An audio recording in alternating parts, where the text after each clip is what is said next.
সকাল সকাল বাড়িতে একটার পর একটা পার্সেল এসেই চলেছে অ্যামাজন থেকে।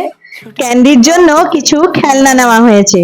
ক্যান্ডি আসার পরদিন থেকেই হীরক খোঁজ খবর লাগাচ্ছিল যে ওর কোনটা ভালো লাগবে, ওর জন্য কোনটা একদম সুইটেবল। তো এই খেলনাটাও নিয়েছে, এটা ল্যাডার, কিন্তু মেইনলি এটা ইউজ হয় কাটাকাটি করার জন্য। এই এজটায় ওরা খুবই জিনিসপত্র কাটাকাটি করতে চায়, তাই এটা কিন্তু একদম ওদের জন্য আইডিয়াল। আর এটাও একটা বাপ্পা আবার অনলাইনে অর্ডার করেছে। এটাও কিন্তু এক ধরনের চিউইং উড, আর এগুলো কিন্তু পাখিদের জন্য সেফ। এখানে যে কালার গুলো ব্যবহার করা হয়েছে সবই ফুড কালার। আর এখানে আর একটা এসেছে চিউইং উড, এগুলোও ওর জন্য আনা হয়েছে। আর ঐশী আবার ওর জন্য এরকম একটা খেলনা নিয়ে এসেছে। কিন্তু এত খেলনা আনলে কি হবে, ওনার পছন্দ কৌটো, ঢাকনা, ব্রাশ, কাগজ এইসব।